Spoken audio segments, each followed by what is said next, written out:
interference, and then what have been the hopes for peace. As recently, the DRC government and M23 rebels have agreed on a ceasefire brokered by Qatar, and this is not actually going to be the first time that this is actually going on. So in this particular town hall, we are going to be discussing the conflict in Congo. We're going to see how we can use AI to create peace. We are going to be hearing from the people themselves who are in these communities, and based on what they tell us, we together would be ideating to see how do we create peace in these communities. Yeah, thank you. Great. Thank you, Bill. So secondly, we would need Esther. Esther, please, are you on the call? Hi, Esther. Hello. Yeah. Good to see you again. Great to be here. Yeah. Would you like to share your screen for anything? No, I don't think I will need screen sharing today. Thank you. Great. So the floor is yours, please.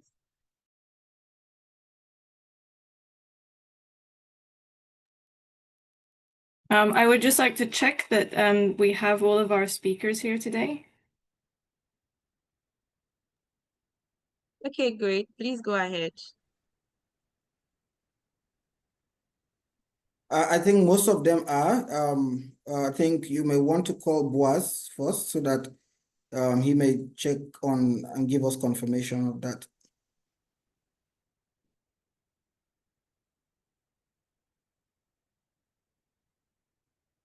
I'm sorry, I didn't fully understand that, Ubio. Yeah, I think most of them should be here. But I think maybe we can ask Boaz, who should give us that information. Boaz, are you here?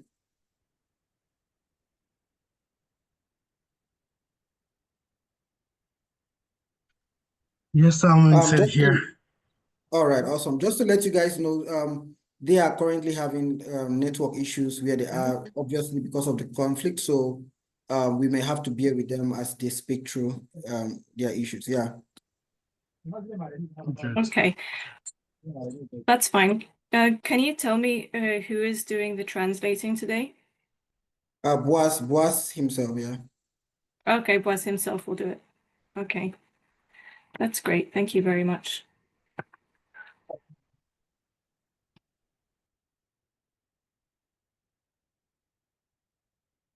Okay, well, why don't we get started for this segment?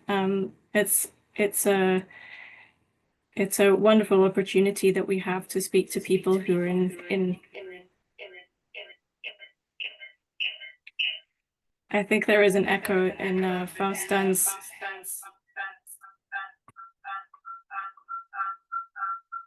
Please, if you are not speaking, kindly mute so that we could.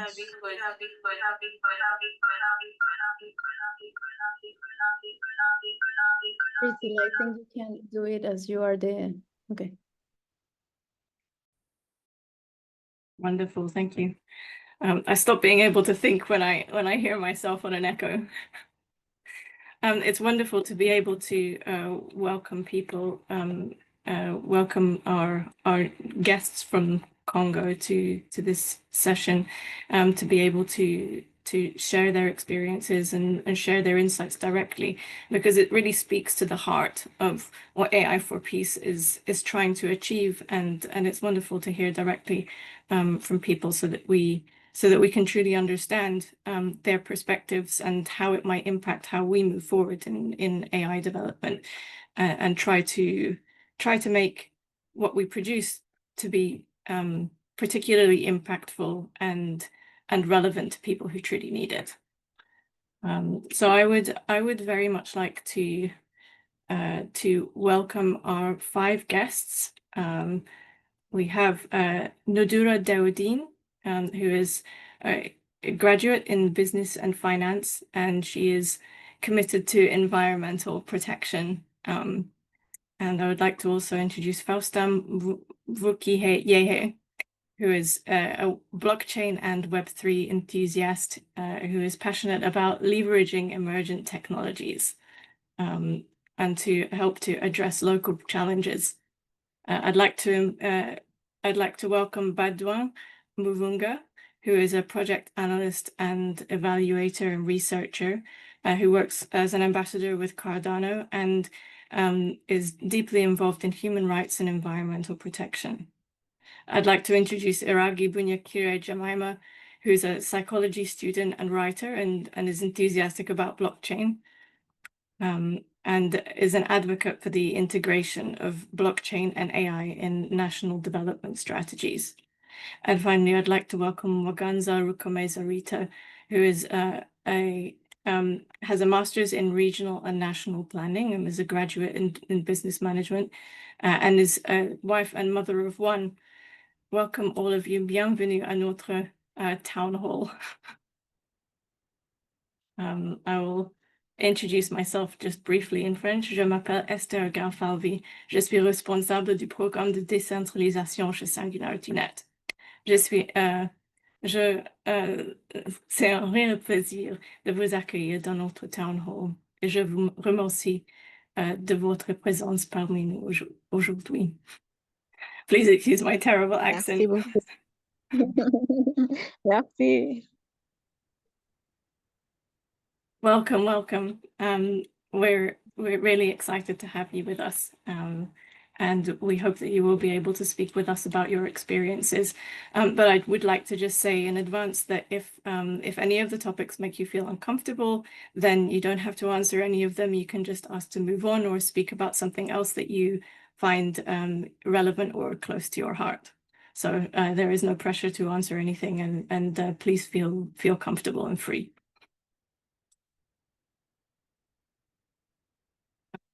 I would very much like to open by inviting you to share how are things going on the ground for you in your regions, and what are the particular challenges that people in your area are facing right now.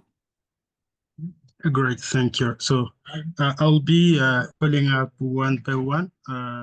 They will be giving what we are living here in Goma and DR Congo. So we'll begin with the first one, Nduhura Deodeline.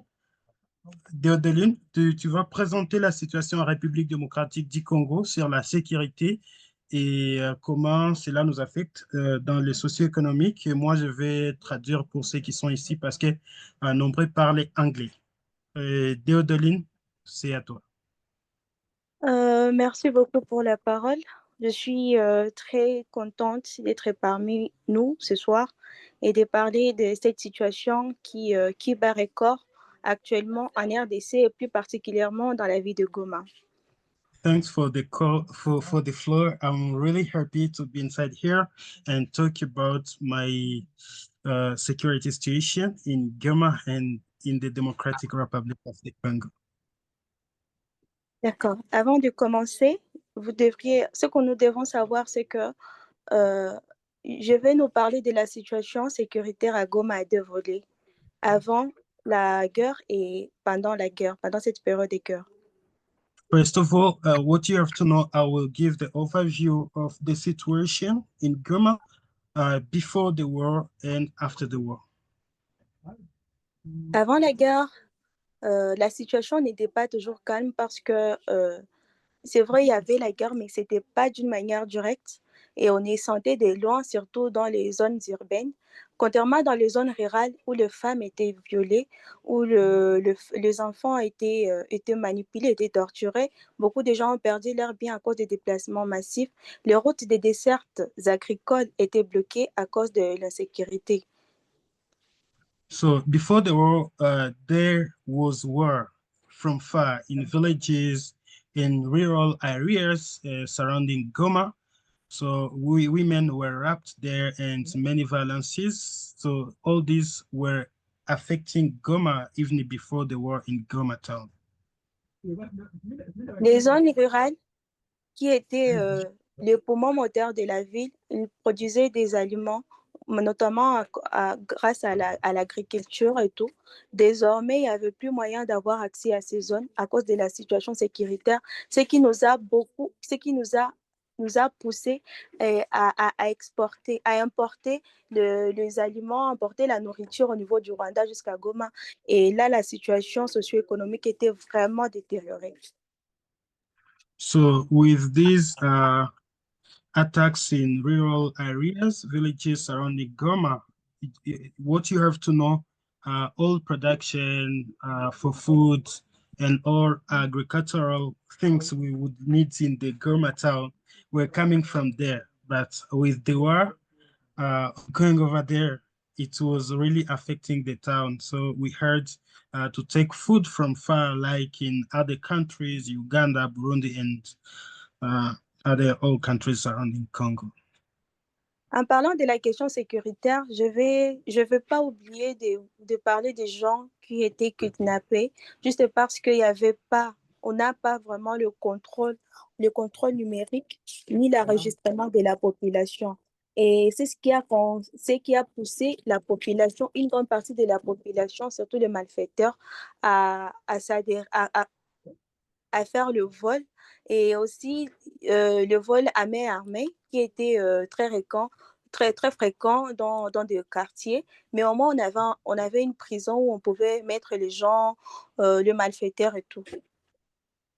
So with this situation, you can't forget before the war, there were armed robbers, so like urban criminality, and people were kidnapped. So it's the kind of insecurity that was really lived in Goma town. Alors, je vais maintenant parler de la situation actuelle, la situation que nous faisons face. C'est qu'il y a une situation vraiment très, très, très médiocre, contrairement à la fois passée où on pouvait avoir des juridictions où se plaindre et tout. Actuellement, tout a changé. Je me dis, nous sommes dans un autre monde parce que ce qui se vit à Goma est invivable. So she's going to talk about after war, where we are living like in a jungle. So no jurisdictions, no kind of justice. Everyone is doing what he can. À l'entrée des rebelles, le prisonnier était libéré. Certains prisonniers étaient libérés, d'autres étaient morts dans la guerre. Et c'est comme ça que actuellement nous faisons face à toutes sortes de criminalités dans la ville de Goma. So when rebels entered the Goma town, the prisoners were released, and they are free right now. So every night it's like, can say, a hell to the Goma population. L'espérance de vie à Goma est réduite à 24 heures renouvelables. So according to her, the life in Goma is a kind of 24 hours renewable. Nous voyons les gens se faire tuer en pleine journée devant les soi-disant autorités sans rien dire, et tout ça en termes de règlement de comptes et tout. On se demande si ils nous prennent comme des personnes ou soit comme des animaux. So every day, day and night, people are murdered, and we don't know if we are living or we are animals. So life doesn't have a price right now for the moment after rebels enter the Goma town. La situation socio-économique de la ville s'est détériorée davantage avec la fermeture des banques et on n'a pas vraiment accès à à l'échange extérieur parce que l'aéroport est toujours fermé, et du coup dans la ville de Goma, la famine, à cause de l'insécurité, nous avons la famine qui est là, nous avons des viols par-ci par-là, et nous avons aussi des tueries à répétition, ce qui nous pousse à dire qu'à Goma rien n'est vivable à cause de l'insécurité. So the socio-economic situation is worse because no movement at the airport, banks are closed, people are murmured, there are violences in every, I can say, it forms. So it's not really easy to live in Goma. Alors, pour chuter, je vais dire que en parlant de la situation socio-économique en termes de sécurité à Goma, avant et pendant cette guerre, c'est toujours, bon, rien n'a changé. Jusque-là, la population est en train de mourir nuit et jour. Et il n'y a pas un système de sécurité qui pourrait, qui pourrait, euh, qui pourrait compenser à cette situation. Et du coup, la population est dans une inquiétude totale. C'est tout ce que je peux dire en résumé. So finishing, she would like to erase the socio-economic situation that is really worse because people can't afford their economies that are closed in banks and no help from the government. So the situation is really worse, and she thinks that other people will be bringing light on this situation, this call. Thank you. Merci. Après Deodine, je vais appeler I'll be calling up here Faustin Vukiehe. Si vous ne vous sentez pas confortable de parler en anglais, je vais essayer de vous aider à traduire. I will be helping you to translate. I'll do my best. Faustin. Bonsoir, bonsoir tout le monde. Bonsoir, monsieur Boise. Je suis ravi d'être parmi vous ce soir. Je suis Faustin et je suis l'enthousiaste de la blockchain et du Web3, l'intelligence artificielle depuis la ville de Goma, République démocratique du Congo. Good evening, everybody here. I'm Faustin from Goma, Web3 enthusiasts. So thanks. Je vais vous parler aussi un peu de la situation actuelle de la ville de Goma, et plus particulièrement ici chez nous à l'est de la RDC. Vous So savez, I'm vous going voyez. to talk about the Goma situation here in the Democratic Republic of Congo in the east. Et nous, la population de Goma, nous sommes directement affectés par des conflits politiques entre les gouvernements de Kinshasa et la politique étrangère qui menace notre pays. So here in Goma, we are directly affected by the government politics and the strange politics without knowing what is going on. Et tout ça, c'est parce qu'il n'y a pas de la traçabilité et entre ce qui se passe au niveau du gouvernement et la transparence entre la population locale. All this because there is no traceability and transparency between what is going on between the government and the community. Au début de cette situation, au moins on vivait un peu bien, mais actuellement, avec la situation actuelle, la ville de Goma, la population de Goma, nous vivons vraiment une situation très critique et qui demande une aide humanitaire très urgente. So from the beginning, we were living safe and things were a bit okay. But for the moment, it's crisis. And this is kind of situation we need an emergency humanitarian help. Et moi, je pense que vraiment avec l'intelligence artificielle, la blockchain, les nouvelles technologies sont mieux placées pour apporter des solutions à ces conflits. So Foster thinks that with the blockchain and AI, we can have concrete solutions to our situation here. Parce qu'avec la blockchain, une fois notre gouvernement adopte ça, c'est facile à apporter la transparence entre la communauté locale et les membres ou bien l'équipe gouvernante. Because with the blockchain, maybe there could be traceability and transparency in what the government is doing for the community. Donc, c'est ça, en bref, ce que je voulais présenter. Merci pour tout le monde. Yeah, that's all he has on his heart, and he says thanks.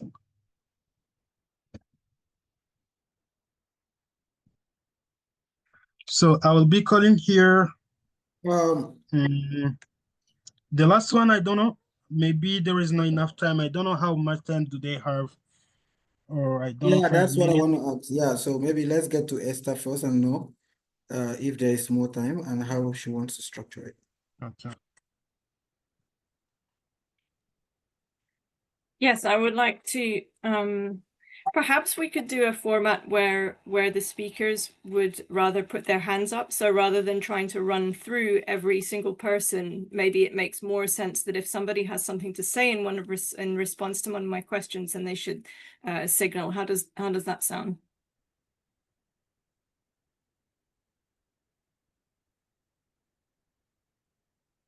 Okay, let's take that as a yes, and I'll go ahead. So I'm very interested to find out, first of all, because the goal for AI for Peace is to make technologies that are impactful in local contexts. I would be very interested to know what are the and Faustin already addressed this to some degree in his response, but what are the main areas of need where technology might be able to intersect in these regions? What are the most impactful places that technology could facilitate or intervene? Sorry, Esther, is this for me? If yes, can you come again? I couldn't hear it very well. So what are the most important areas of need for the people in Congo, and where are the most impactful places where technology could intervene? So I can say Goma town is good enough for a technological response to the insecurity that we are undergoing, even in Kinshasa, the big town, our capital, it's with. But we can't find really technological solutions for now on my behalf in areas, rural areas like villages, because of the connection and maybe there is no power. But in big cities like Goma and Bukavu that are directly affected by the war, I think there could be solutions. But here locally from us, we didn't think about how this can be. Maybe if we have enough time, we can try to think about, because there are some cases that are not reported, and some of them that are maybe falsified because there is no traceability and transparency, like my mates were saying here. And maybe, I don't know, AI, this can be also a game changer, but how? We need to try to see how it can really intervene in our communities here and see how it can be really a direct answer. So how do we get our info during war? Sometimes there is no connection because the government needs to cut off fake news. Yeah, when there is war, many fake news are around us, and we don't know what is real and what is not. So we are trying to use, yes, internet, but not really useful for them for sometimes. And we are stuck on our radios to get real info and know what is going on around. Sometimes we are closed in houses, so we don't know what is really outside. We can hear only weapons bound without knowing, if we don't have internet, neither radios. Yeah, that's how it works here. Thank you. If I want to ask a question directly from somebody, is that possible? Is it Rita Mwanganza, or is it Mwanganza Rita? Rita, Yeah. oui. Rita Mwangaza Rukomeza. Okay, great. She's said here. Wonderful. Can I ask a question from Rita, please? So I can see that Rita is a graduate from in regional and national planning. So I'm sure that she would have some insights about how AI might be really helpful in that context of how to do things like create communication across different areas, or moving supplies into the right areas in the case of war. So would she be able to reflect on that aspect of things, please? Are you able to formulate that for her? Rite, je ne sais pas si tu es là. Oui. On demande comment vous pensez l'intelligence artificielle peut intervenir dans la situation où nous sommes, la situation de guerre pour la communication, l'information, l'approvisionnement, genre dans la logistique, vu que vous avez fait la planification régionale et nationale. Quel est votre point de vue à comment cela peut se passer? Ok, merci beaucoup pour la question. Vous parlez de l'utilisation de l'intelligence artificielle dans l'approvisionnement et la logistique, Dans et notre aussi situation de guerre, oui. oui, dans cette situation de guerre. Bon, en fait, en vrai dire, grâce à la blockchain, c'est très facile parce qu'avec la monnaie électronique, c'est facile d'intervenir et de venir en aide aux populations victimes des guerres pour l'approvisionnement logistique. Et puis, les banques aussi, ils ne sont pas ouverts. Donc, la blockchain peut facilement, par la monnaie électronique, aider via cette situation. Je ne sais pas si tu peux d'abord traduire ou bien. Yes, she began by the blockchain. She thinks that with the blockchain, there can be a cryptocurrency that can be helpful because in a situation where banks are closed. So she's coming with the AI solution. I don't know. Alors, pour ce qui est de l'intelligence artificielle, Oui, pour ce qui est de l'intelligence artificielle, normalement, en fait, j'y ai réfléchi en termes de sécurité. Parce que tout d'abord, actuellement, c'est difficilement envisageable, mais possiblement possible, car il faudrait tout d'abord insérer les initiations à la blockchain au niveau du gouvernement. Je ne sais pas si tu me captes. Oui, au niveau du gouvernement, malgré cela, un défi majeur lié à la connexion Internet et aussi au courant électrique s'impose. Pour dire que les gouvernements prennent d'abord des mesures, des solutions pour aider la population à avoir un accès illimité à l'Internet et au courant électrique, pour insérer maintenant la haute technologie.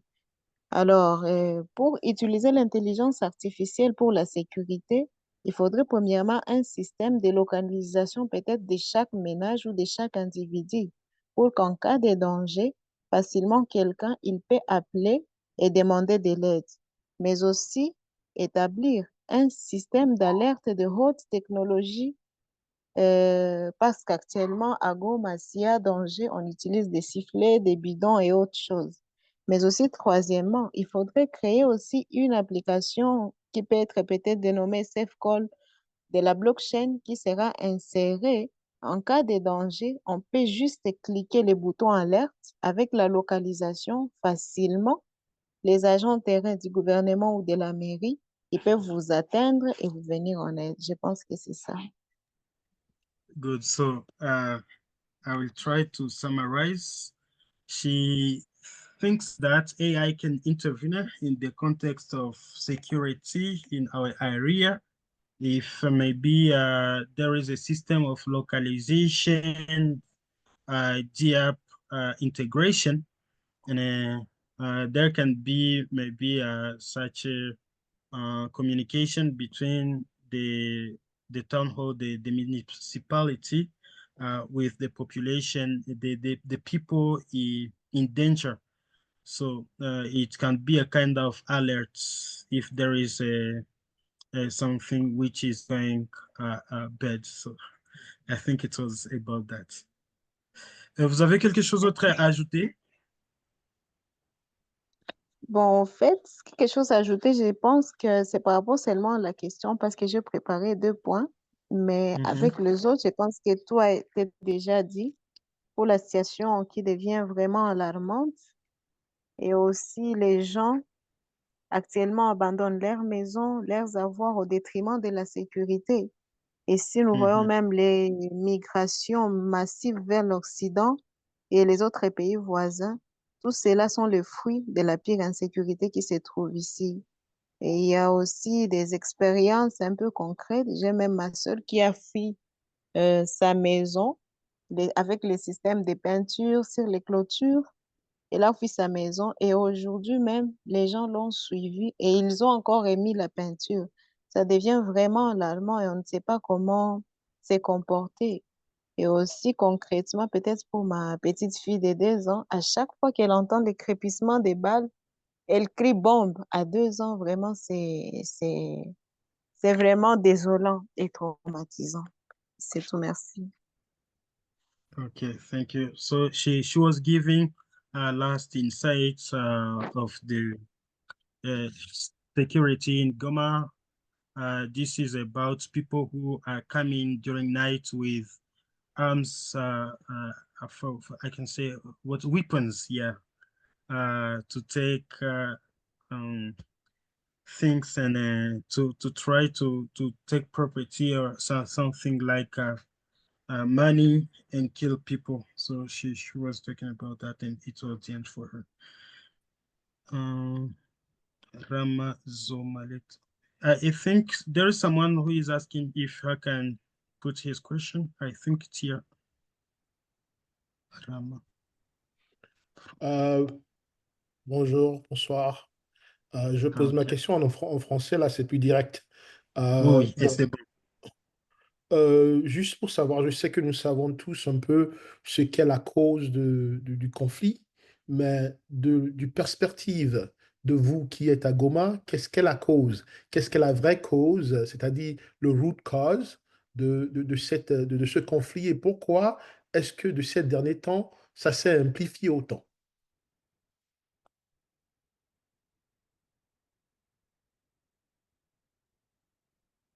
Est-ce que vous avez compris ma question?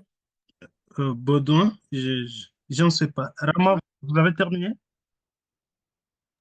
Oui, j'ai terminé. C'est la première partie de ma question. Je voulais juste savoir si vous avez compris ma question. Oui, elle est très bien compréhensible. Baudouin, vous allez intervenir, je vais traduire de mon mieux possible. Boaz, can you help D'accord. us interpret the question so that we can follow on in English? Oh, okay. He was asking, Rama, vous pouvez revenir avec votre question en anglais, comme ça c'est aussi direct pour eux. Oui, absolument. Yeah, I can come back in English without an issue. Okay. So my question was very simple. We all seem to have different versions of what is the root cause of this conflict, right? From the perspective of those that are in Goma, what is the actual root cause of the conflict, and why is it that of late it seems to have escalated, right? We want, from their perspective, can they give us a bit of talking point to that?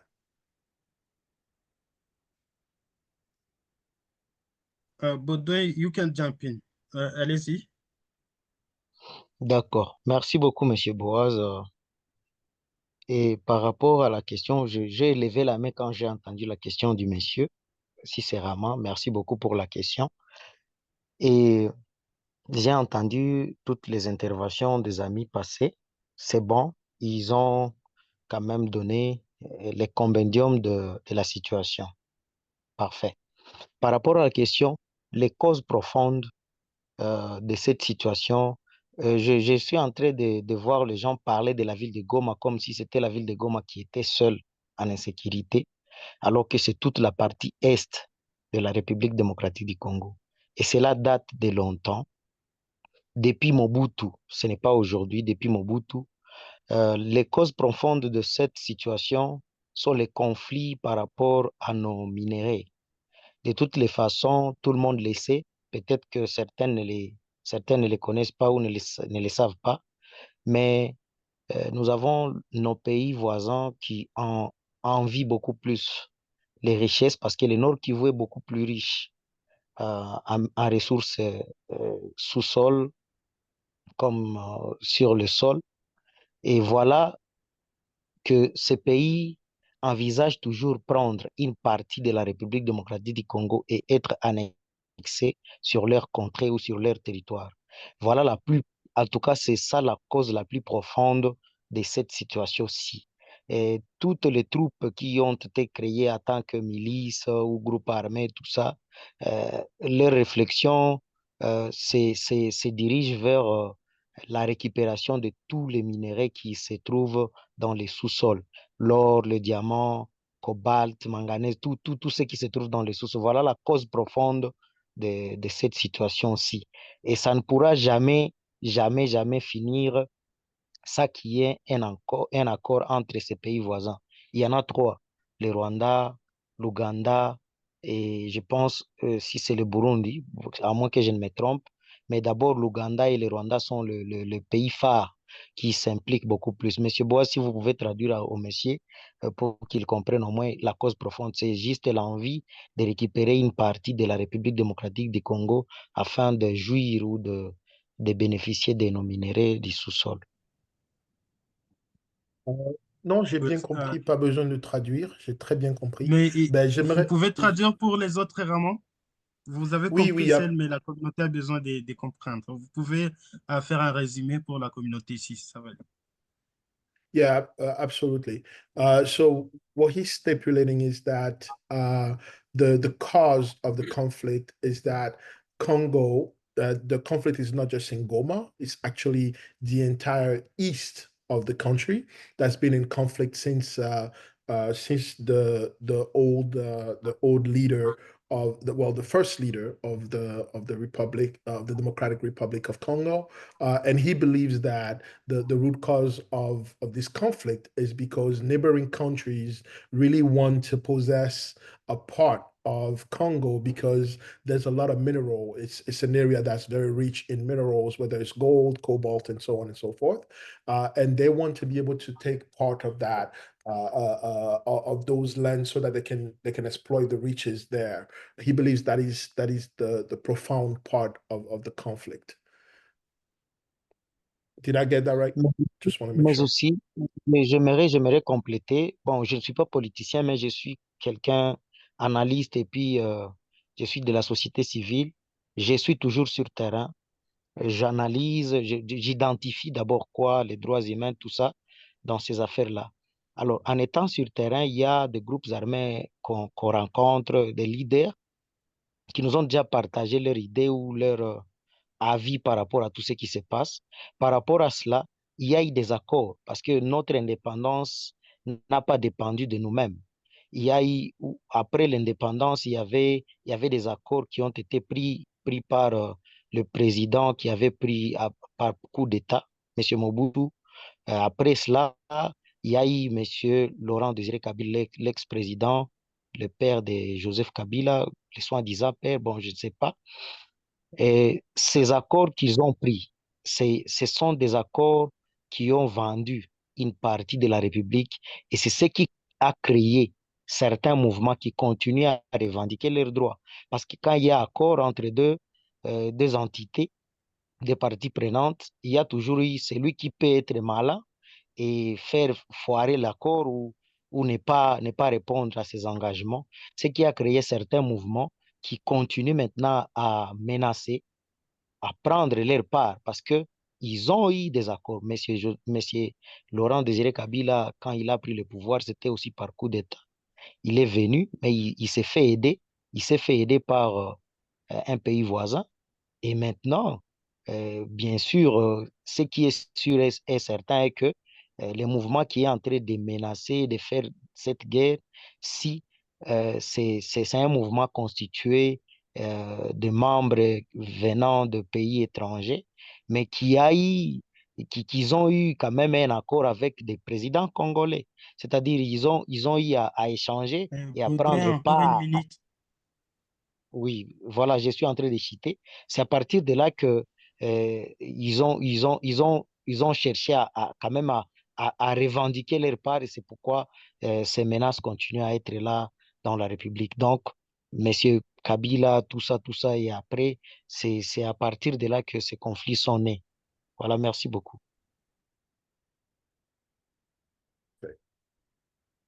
Vraiment, vous pouvez aider encore, s'il vous plaît. Oui, oui, oui. Oui, comme bon, d'après Monsieur Badouin, so from Mr. Badouin, he believes that early days when Congo acquired their independence, there was a rumor, or there was a story that several of the leaders, the early leaders, Mobutu and Kabila combined, may have sold part of the land to other neighboring countries, and now it seems those folks want to basically take hold of what they purchased, and that might be part of the conflict. I I think I translated that pretty well in a concise way, but it seems to be a bit part of the root cause. Now I understand all the political remnants of that, and that makes perfect sense. But the reason why I wanted to go back to the root cause is because oftentimes we have these conversations. I'm part of a lot of these town halls, and we talk about AI for peace, but we never come to a point where we do something tangible. And you can do something tangible without knowing the root cause. So I apologize for taking that tangent. But at the same time, it is important to note that AI as a technology can only be implemented in a system that has a certain number of infrastructure already in place, right? Whether it's AI or blockchain, you name it, there's an infrastructure play that has to be in play. Where Congo is currently, that infrastructure is not there, right? So we need to sort of be proactive about what we are approaching, right? What are we really trying to accomplish to help these folks, because they are going through something very profound, right? What are we trying to really, really get at? Are we trying to provide the kind of help that is going to really help them? Or are we just sort of throwing ideas out there that is really not going to go anywhere? And if that's the case, then we need to be clear with each other here, right? And the reason why I say that is someone talked a lot earlier about a solution where an application can be raised for awareness to the local police departments. If I hear another person that spoke earlier, the local police department themselves might be the problem, right? So how do you make the distinction of that? How do you build an application for that, right? I want us to get to a point where we come out of the conversation with something tangible, if that makes sense. Yeah, I was I think wondering if we could. I was wondering if we could get the perspective of some of the speakers who are here today. We yeah, go on. have. So we have Jemima here, I think. Do we have Jemima Iragi here?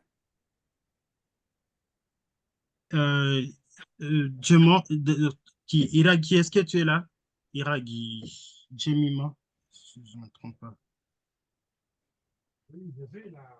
Jamie, I think she's not inside here. Oh, that's a shame, because she has a background in national development strategies and AI. So I would have been curious to know what her perspective on that was. But yes, the thought did occur to me as we were speaking, is it possible to design and deploy AI solutions at scale when there are fundamental challenges like, is somebody going to break into my house today? Or, are my children being educated, or are my children safe walking down the street? So I was wondering if maybe Rita would like to comment again, or Deodine, whether they have any perspectives on this kind of issue about whether it's fundamentally possible to create AI solutions in such an unstable condition.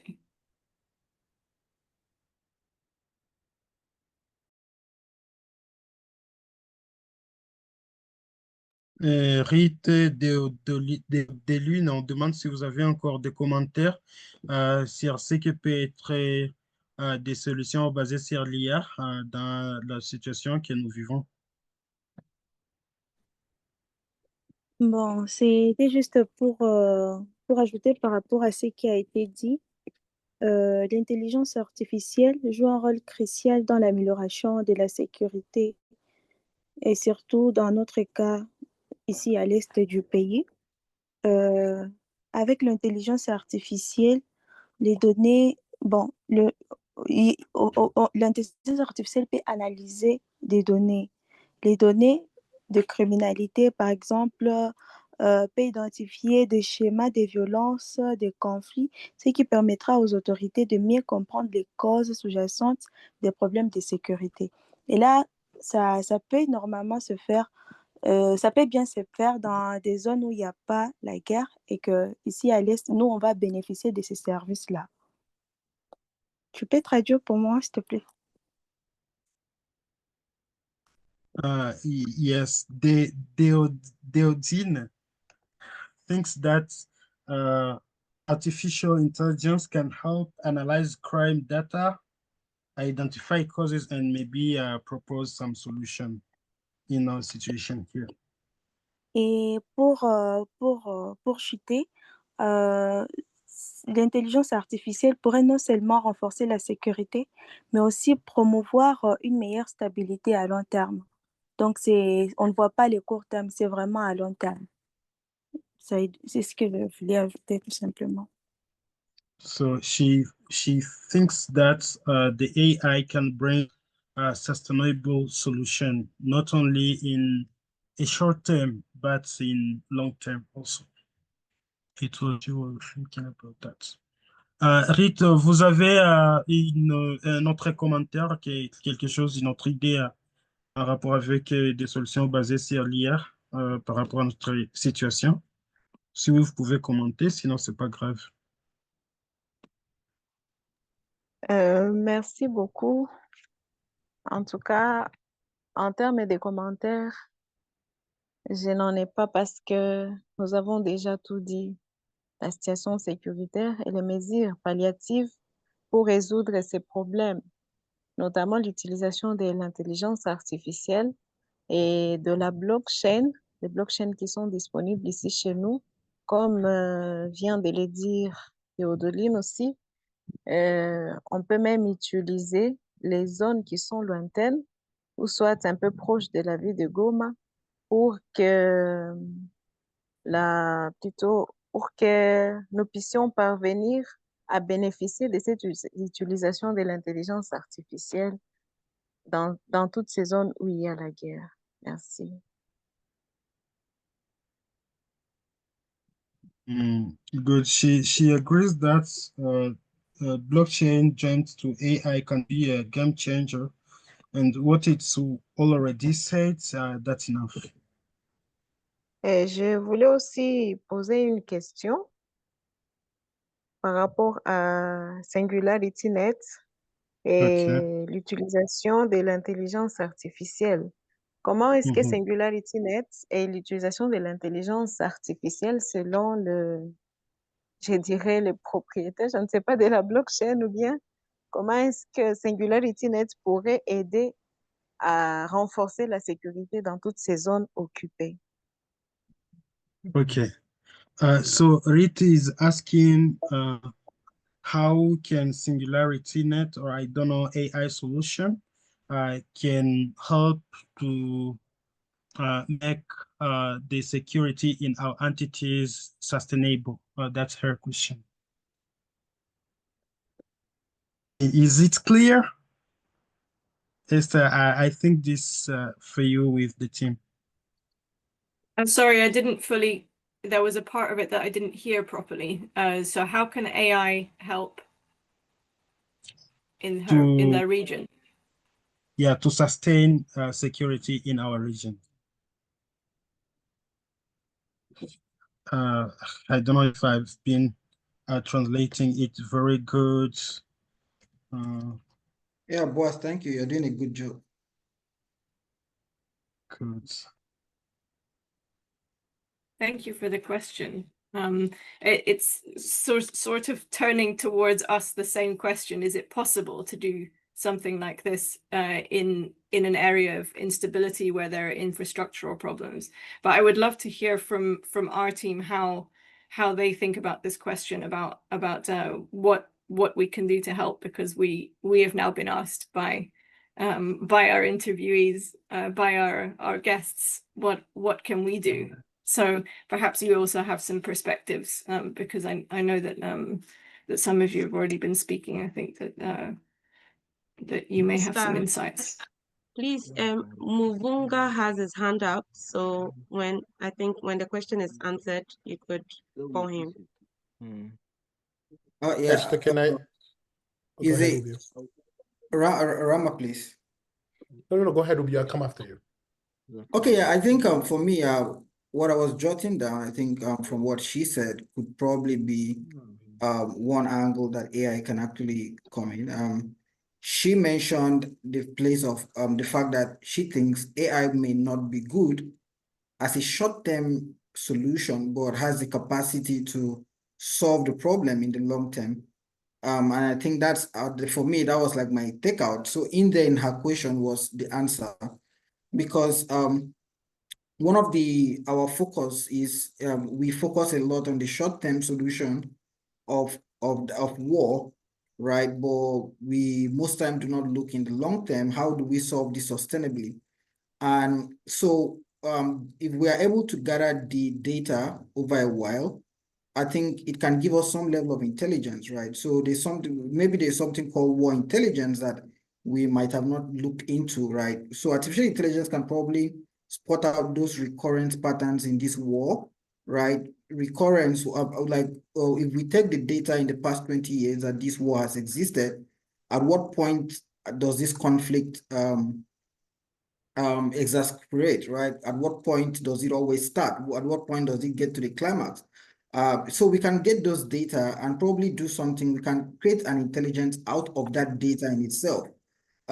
So the second part of it that we probably do not also look into is the crimes that are probably occurring, war crimes that occur in the event of this war, right? We need to analyze that data. Probably there is an intelligence that all of this would tell. So I think probably where AI may be very useful would probably be in the long term, right? So that we would be able to get this data, analyze it, come out with some patterns, and probably make some predictions that would help. Maybe may not help this generation, but could be of help in the next generations. This could be probable solutions. So I'm seeing it playing in the long term mostly. But yeah, I would like to hear what Rama would have to add. Thank you, Obio. I think to go back to the to the question, right, Esther, I think that there's I think these type of conversations. Sorry, Rama, can I interrupt you? Can I request that Boaz translate what Ubio said first before because absolutely. it was not actually our question. It was I think it was Rita's question, and I think that maybe she would like to hear the answer before we move on. Yeah. Sorry for that. Sorry to interrupt you. No worries. I could, but that was too long for me. Je vais essayer. I'll try to sum it. Maybe I don't. So, Rit, donc, Obio s'inquiétait de ce qu'on n'a pas de données de cette guerre depuis 20 ans. Mais si on en avait, cela, l'IA pouvait aider à analyser, voir comment proposer des solutions plutôt à court terme et non à long terme. C'est tout ce que j'ai écouté dedans. C'était un peu long pour moi pour traduire, mais je pense qu'il y a d'une manière résumée, c'est tout simplement ça, si je ne me trompe pas. D'accord, merci beaucoup. Thank you, Boaz. Thank you. Rama, go for it. Great. So to what I think there's an interesting thing here, which is that these conversations by themselves are very helpful, right? How is SingularityNET going to help with things like this? I think the fact that folks take time out of their day and are able to dedicate time to hear what the problems are on the ground, that alone is very helpful. I love that. But I think as much as that's helpful, I think we need to make a distinction between what is, I think we all sort of have this habit of we get into this world where we talk about AI, we talk about blockchain. Those are the technologies of the day. And it's very easy to fall prey of, okay, AI can do everything. Blockchain can do everything. And that's not true, right? When we talk, for example, about looking at, and I think I forgot the name of the person that talked about looking at taking data to sort of ascertain what the problems are within a long period of time. That's not AI, that's statistics, right? That is statistical analysis. That is not AI. AI cannot do that, right? AI has remnants of that and can learn from what statistical analytics does, and then can grow from that point on. Additionally, when we talk about what is currently on the ground, there's a number of data that is coming from the world, what's it called? The World Bank, from the African Development Bank, and so many different numbers that are coming out, but none of that is realistic and representative of what is really on the ground, right? These are basically numbers that are sort of approximated. So ultimately, anything that is built for that region using those numbers are not going to be realistic. They're not going to hold up to what is really happening. I think the best way to approach this, if you want to solve the problem, you need a level ground first. You need to set the level, the stake first. You need to get people to not be afraid to live, right? We need to solve the basic problem first before we can address what is next, which is basically how do we build a solution that can benefit the country as a whole or benefit that region as a whole. I meet regularly with ANADEC. ANADEC is basically the government entity that looks in Congo, that is trying to create a digital transformation in Kinshasa. And I can tell you that they are very lost. They themselves are trying to figure out how they can allocate budget to get to the point where they can build something sustainable for the whole country. They don't know how to approach it yet. So these conversations are great, and I think a lot of mind sort of tackling the same problem always solves it. And I love that. But we have to be clear with one another that technology cannot solve everything. Some things are beyond the remit of technology and must be solved first before technology can come in and sort of carry it there. Thank you. Thank you very much. I know that Badouin has had his hand up for quite a while, so would you like to speak?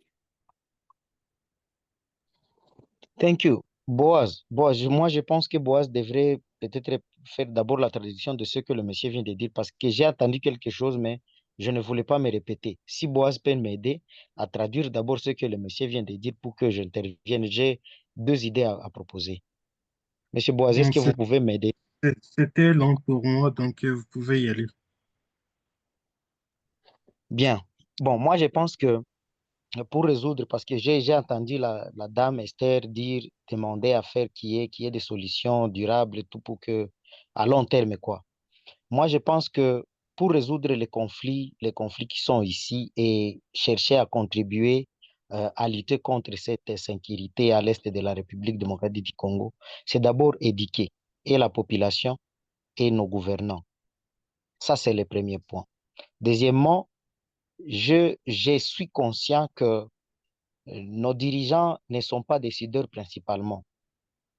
Je pense que avec SingularityNET ou avec l'intelligence artificielle, s'il y a des possibilités de contribuer à la sécurisation des populations, nous-mêmes, on n'est pas auteurs de cette insécurité, nous, la population. Nous subissons seulement.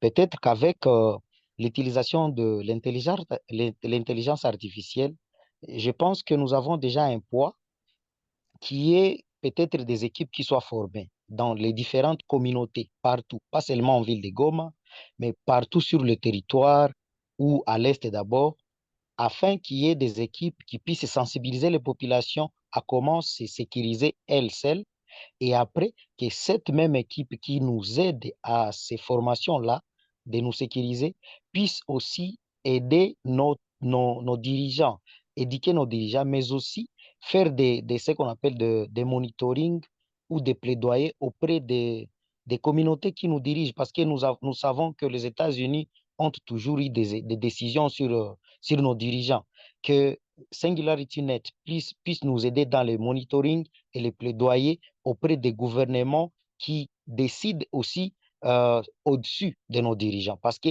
nous sommes toujours, on peut dire que nous sommes toujours dirigés. Même nos dirigeants sont encore dirigés. Nos dirigeants ne prennent pas de décisions. Il y a toujours des décisions qui viennent des États-Unis, de partout ailleurs avec des partenariats. On ne sait pas comment ça se passe, mais nous savons que ça se passe ainsi. On ne sait pas comment, mais nous savons que ça se passe ainsi. Alors, si SingularityNET peut nous aider à côtoyer ces côtés-là, afin que nos dirigeants puissent être éduqués, mais aussi toucher les plaidoyers et monitoring aux côtés de ceux qui dirigent nos dirigeants, qu'il y ait quand même des équipes qui puissent aller sur le terrain et sensibiliser par rapport à la sécurité, parce que nous ne sommes pas auteurs. Nous subissons seulement ce qui se passe. Et si Singularity veut apporter une solution qui est concrète, en tout cas, ça doit commencer par là. Il faut commencer par les bases. Même si on peut parler ici de voir comment nous allons nous sécuriser ou résoudre les problèmes, en tout cas avec nous, les bas peuples, ça ne pourra jamais passer. Que SingularityNET puisse avoir des équipes de monitoring, de sensibilisation, de plaidoyer de tous les côtés possibles. Et ça peut commencer par là. Moi, je ne sais pas si on peut créer une application comme Kobo Collect qui va toutefois nous aider à récolter des données sur terrain. Nous sommes toujours sur terrain, nous subissons. Nous pouvons entrer sur terrain et demander ce qui se passe partout. D'ailleurs, la ville de Goma est la dernière à subir cette situation. Dans les territoires, c'est pire qu'ici en ville. On subit ça ici, mais nous qui vivons dans les territoires et nous qui côtoyons les territoires, c'est pire. Maintenant, SingularityNET doit penser à ces côtés-là, voir comment être les ponts entre nos dirigeants, mais aussi les dirigeants qui dirigent nos dirigeants. Les États-Unis surtout, parce qu'il y a toujours des décisions qui viennent de là, il y a toujours des intérêts des États-Unis dans les minerais qui font toujours la source de cette insécurité. Je pense avoir beaucoup dit, mais si Boaz, vous pouvez traduire cela, qui est quand même cela. Il faut Okay. penser à cette solution dans ce cadre-là. Baudouin, he's thinking for the sustainability. He believes that education comes first, both for the government and for the population. So if authorities are educated, he thinks that this situation can be solved before we think about technologies, AI, and so forth and so on. Apart from that, he was asking for monitoring, if it's possible to have people on the ground to collect data also that can be helpful for analysis and other features. Yeah, that's all. Sorry, could you clarify what is meant by monitoring in this situation? Yeah, I think it was a kind of how do you say plaidoyer in English? Can you help? Plaidoyer. It's what he's calling monitoring. It can be like to take to plead. On sait pas. He means to plead. Plaidoyer means to plead. Yeah, that is it. Yeah, sure. Sorry, you cut out for a second there for me. I didn't hear you, Raman. What was the word? Plaidoyer means to plead, like to plead on behalf of someone. Did you hear it, Esther? Oh yeah, I heard it. I heard it this time. I just didn't understand how it tracked with the rest of what Boaz was translating. Yeah, I think what he was saying, what Mr. Mr. Badouin was saying was that Singularity can help plead on behalf of sort of foreign government to negotiate on behalf of the Congolese people with foreign governments and entities. I don't know how possible that is or how valid that is, but that's what he meant. That's what I got there. Okay, I understand. Thank you. I think we might have time for like one last question before we need to close. I'm just wondering if there's any. Someone has his hand up. I think it's Martin Sagara. yeah. Hi everyone. It's good for me to be around here, hearing from all these interesting discussions around how AI can help solving such problems regarding insecurity. But I loved what Rama said, and I just jumped in to try to I think this was not said in French, and I think the French people here would appreciate to also hear what Rama said, because this was only in English and not translated in French. So if you allow me, I can come back on what Rama said in French. Yes, please, that would be great. Thank you. Yeah. Ce que Monsieur Rama a dit, c'est que c'est toujours intéressant d'avoir des initiatives et d'essayer de trouver des solutions. Il a signalé l'intervention d'une organisation avec laquelle il travaille à Kinshasa, qui essaye d'apporter des solutions. Et sur le terrain, ils sont perdus. Ils sont perdus vu les circonstances, les conditions de travail qui ne sont pas réunies.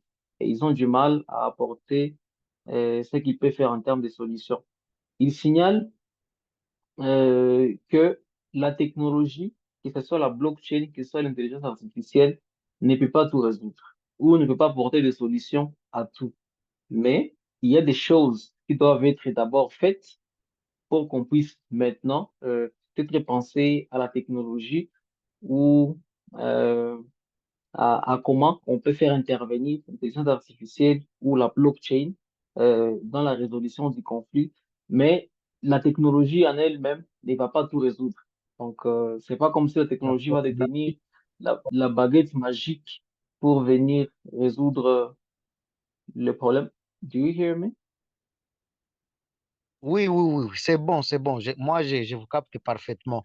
Et je pense que ça Voilà. commence aussi aux équipes sur le terrain. Oui, c'est ça.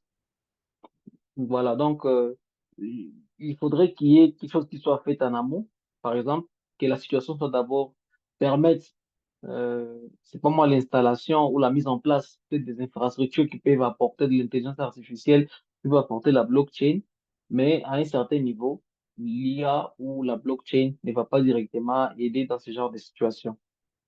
Thank you.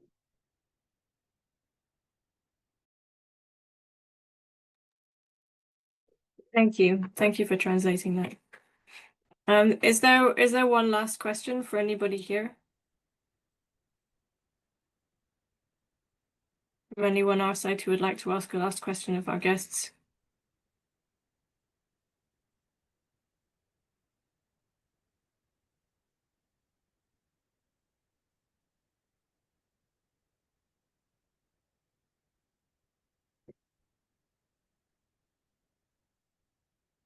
Yeah, I think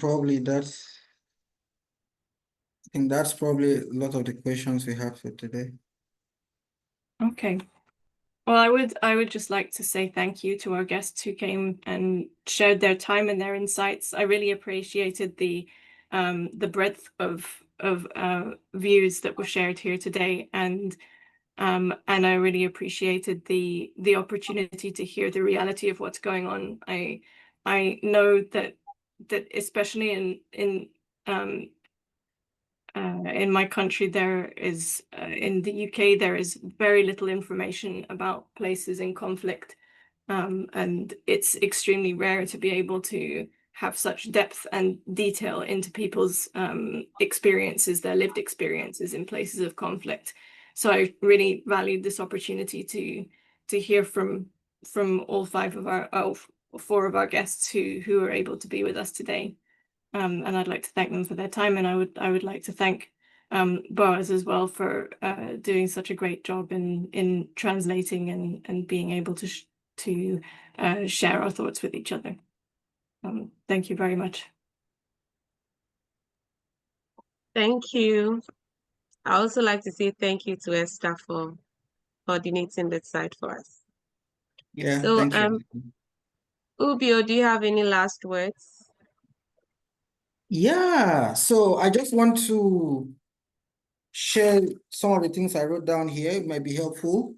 So we have the Congo community, and then we have the developers, the AI community generally. I want to remind us that the essence of these town halls, like Esther summarized, is to make us realize the lived experiences, and probably that could shape the way we think about peace, AI for peace generally.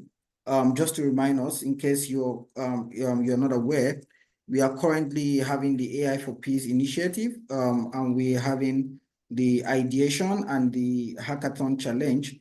The ideation is simply, it's whether you're a tech person or not, it's just to share ideas about what you think could actually bring peace.